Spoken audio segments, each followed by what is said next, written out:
नमस्कार जय जगन्नाथ दर्शक बंधु मो चैनल कि ओडिशा किचन किंग को आपन को स्वागत करुच्ची। आज गोटे भेज रोटे बढ़िया सिंपल ही रेसिपी आनिक आसी तार ना हूँ भेंडी दो प्याजा। ये देखो केमी बढ़िया बनी एमती भेंडी थरे बनातु देखिए घरे समस्ते हाथ चाटिक खाइबे। भेंडीर बहुत ही सिंपल और स्वादिष्ट रेसिपी नहीं आसी देखी नवा तापाई कौन कौन आवश्यक सामग्री मु किसी नहीं फ्रेश भेंडी 2टी टमाटो 3टी पियाज। फास्ट आम पियाज को एमती काटी नवा फास्ट 2 फाड़ करके तादेह एमती पल्प जो गोटे गोटे लेयर एमती काढ़ी रखा जमती आमर खंड खंड पियाज आसो पूरा भेंडी सहित ये एमती गोटे गोटे रियाज देखो मुझे काटी नौ 2 फाड़ करके गोटे गोटे लेयर भल तक काढ़ी ने मुझे 2टी पियाज को एमती काटी रखी और गोटे पियाज फाइनली चॉप कर रखी। भेंडी भी एमती नॉर्मल जमी काटती भजापाई सेमती काटी नवा एमती टे बड़ साइज एमती रखी आपन जमती भल लगे सेमती रखु। आप चाहिए आठ छोट छोट भी काटी पारे टे बड़ रखिले एमती भल लगे एमती छोट काटी नियंतु।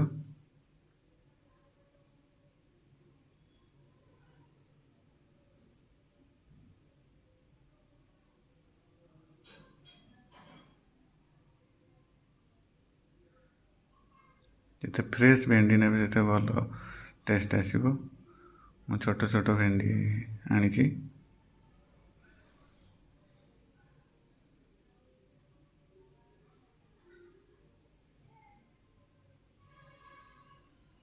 देखो सब जगह काटिकी मु रखी भेंडी पियाज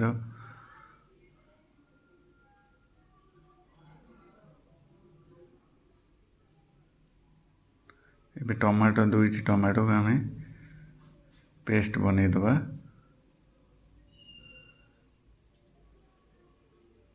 बड़ बड़ काटिक ग्राइंडर मसला जार आम पेस्ट बनईदबा एथि अलग किसी भी एक्स्ट्रा मसला नहीं देखु बढ़िया से पेस्ट बन स्मूथ पेस्ट गोटे बनई दी टमाटर 2टार। एवं पैन गरम करी 2 चामच तेल पकेगा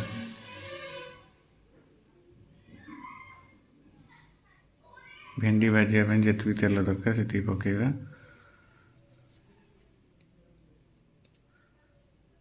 एवं आम भेंडी कटा होता भेंडी को भाजी नवा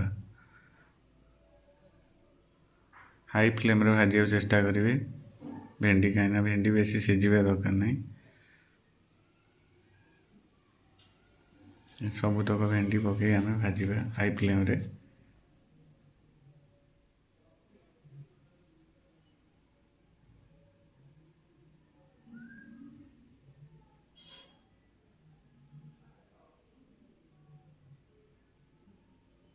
पाँच मिनट भाजिले यथेष्ट बेसी आम कला हवा जाए भाजवा नहीं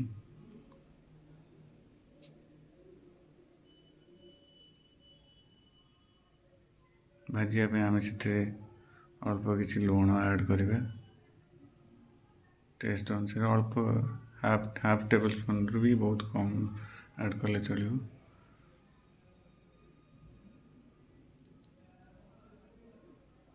देखो टिके भेंडी भाजी आसला टिके नरम भी गला भेंडी भाजले एमती पैन रे गोटे तार लाल अंशटा भेंडी जो लाल अंशटा लगी जाए पैन रे सेटा आप नजर रखुवे देखो आम भेंडी आसला अभी आम भेंडी तक काढ़ी नवा गोटे प्लेट रे आम भेंडी तक काढ़ी नवा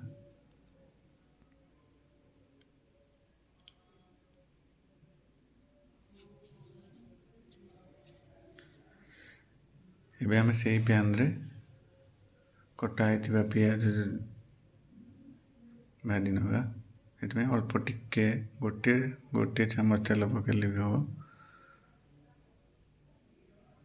जस्ट टिके भाजार अच्छी गोटे मिनिट भाजिले हो पियाज जस्ट नरम कर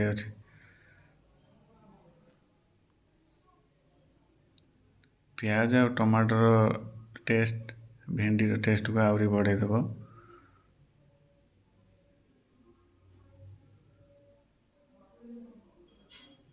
ଆପଣ ଥରେ ଯେକୌଣସି ଭେଜ୍ ରେସିପି ସହିତ ଏଇ ରେସିପି ବନାନ୍ତୁ, ଦେଖିବେ ସମସ୍ତେ ଘରେ ଆପଣଙ୍କର ପ୍ରଶଂସା କରିବେ ଆଉ ସମସ୍ତେ ହାତ ଚାଟିକି ଖାଇବେ ଆଉ ସମସ୍ତେ କହିବେ ଭେଣ୍ଡି ଗୋଟିଏ ଭଲ ପରିବା। ଦେଖନ୍ତୁ ପିଆଜ କେତେ ଶୀଘ୍ର ହେଇଗଲା, ନରମ ହେଇଗଲା।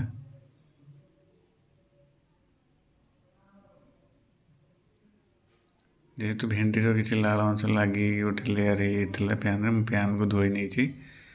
ପ୍ୟାନ୍କୁ ଧୋଇ ସେଥିରେ 2 ଚାମଚ ତେଲ ପକାଇଲି। ଏବେ ସେଥିରେ କିଛି ପଞ୍ଚଫୁଟଣ, ଅଳ୍ପ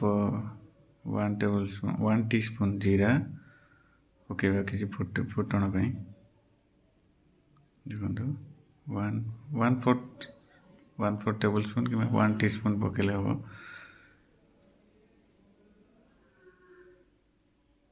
ଏବେ ସେଥିରେ ଗୋଟିଏ ପିଆଜ, 3ଟା ପିଆଜ ୟୁଜ୍ କରିଥିଲି, 2ଟି ପିଆଜ ପଲ୍ପ କାଢ଼ିକି ରଖିଥିଲି ଓ ଏବେ ଗୋଟିଏ ଫାଇନଲି ଚପ୍ ଯେଉଁ ପିଆଜ କରି ରଖିଥିଲି ସେଇଟା ପକାଇଲି।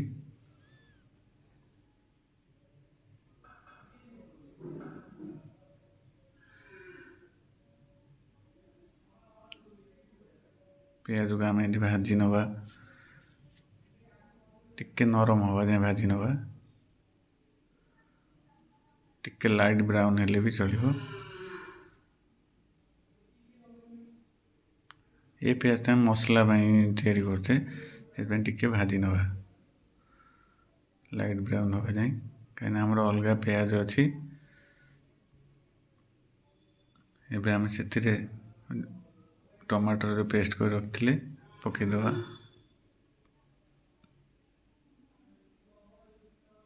ଦୁଇଟି ଟମାଟୋ ପେଷ୍ଟ କରି ପକାଇଛି। ଆପଣ ଚାହିଁଲେ ଭେଣ୍ଡିର କ୍ୱାଣ୍ଟିଟି ଅନୁସାରେ ଏଇଟା ଟମାଟୋ ବଢ଼େଇ ପାରିବେ, କାରଣ ଏଥିରେ ମେନ୍ ଇନଗ୍ରେଡ଼ିଏଣ୍ଟ ହେଉଛି ପିଆଜ ଆଉ ଟମାଟୋ। ଆଉ କିଛି ବି ମସଲା ନାହିଁ, ନା ଅଦା ରସୁଣ କୌଣସି ପେଷ୍ଟ, କିଛି ବି ମସଲା ନାହିଁ।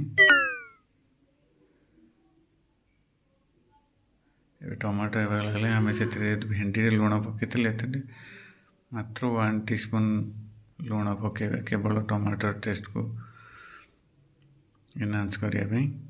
ଆଉ 1/4 ଟେବୁଲ୍ ସ୍ପୁନ୍ ପକାଇବା ଆମେ ହଳଦୀ ଗୁଣ୍ଡ,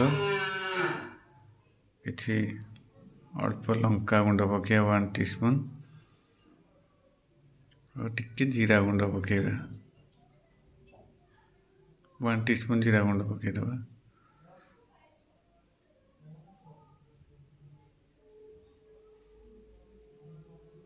ତ ଟିକେ ମସଲା କଷି ନେବା, ଯେହେତୁ ଟମାଟୋର କଞ୍ଚା ସ୍ମେଲ୍ ଟିକେ ପଳେଇବ ଆଉ ବଢ଼ିଆ ଟେଷ୍ଟ ଆସିବ।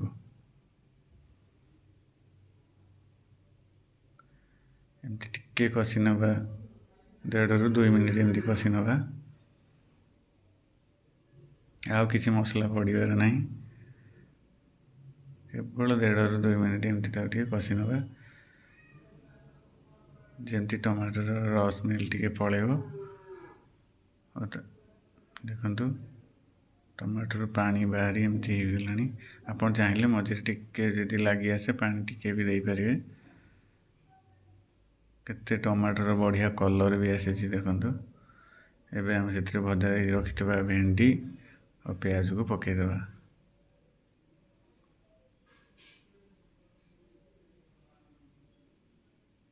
ପକାଇ ବେଶୀ ନାହିଁ, 1ରୁ 2 ମିନିଟ୍ ଘାଣ୍ଟି ଦେବା, ରେଡ଼ି ହେଇଯିବ ଆମର ଭେଣ୍ଡି ଡୋ ପିଆଜ।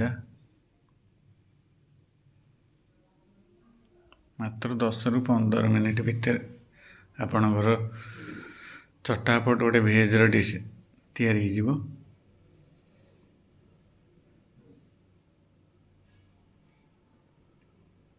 ଦେଖନ୍ତୁ କେତେ ବଢ଼ିଆ କଲର୍ ଆସିଛି, ଟମାଟୋର ରେଡ଼୍ କଲର୍, ଭେଣ୍ଡିର ଗ୍ରୀନ୍ କଲର୍, ପିଆଜର ହ୍ୱାଇଟ୍ କଲର୍, ବହୁତ ବଢ଼ିଆ କମ୍ବିନେସନ୍ ଆସୁଛି, ଟ୍ରାଇ କଲର୍ର କମ୍ବିନେସନ୍ ଆସୁଛି, ବହୁତ ସୁନ୍ଦର ଦେଖାଯାଉଛି, ବଢ଼ିଆ ଟେଷ୍ଟ ବି ଆସିବ। ଟିକେ ଖାଲି ଭେଣ୍ଡି କଷି ଆସିଲେ, ବେଶୀ ଘାଣ୍ଟିବେନି, ନହେଲେ ଭେଣ୍ଡି ଖଣ୍ଡ ଖଣ୍ଡେ ଦେଖନ୍ତୁ ଆପଣ ହେଇଗଲାଣି, ଭେଣ୍ଡି ବି ନରମ ହେଇଯାଇଛି।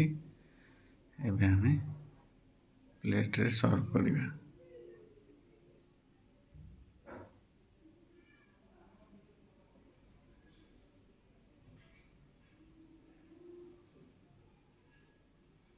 ଗୋଟେ ଭେଣ୍ଡିର ବଢ଼ିଆ ଶୁଖିଲା ଡିଶ୍। ଦେଖନ୍ତୁ ଭେଣ୍ଡି ତରକାରୀ ଭଜା ଠାରୁ ଏଇଟା ପୁରା ନିଆରା ଡିଶ୍। ଆପଣ ରେଷ୍ଟୁରାଣ୍ଟ ବି ଏମିତି ଡିଶ୍ ଖାଇଥିବେ ବହୁତ ଟାଇମ୍। ଆଉ ଏଇ ଡିଶ୍ଟା କେମିତି ଲାଗିଲା ପ୍ଲିଜ୍ ଲାଇକ୍ କମେଣ୍ଟ ଆଉ ସେୟାର କରିବେ। ଆଉ ଆମ ଚ୍ୟାନେଲକୁ ସବସ୍କ୍ରାଇବ୍ କରିବା ବିଲକୁଲ ଭୁଲିବେନି। ଆମ ଚ୍ୟାନେଲ ନାଁ ହେଉଛି ଓଡ଼ିଶା କିଚେନ୍ କିଙ୍ଗ। ବହୁତ ବହୁତ ଧନ୍ୟବାଦ ଦର୍ଶକ ବନ୍ଧୁ ଆମ ଚ୍ୟାନେଲକୁ ଏମିତି ଦେଖୁଥିବାରୁ।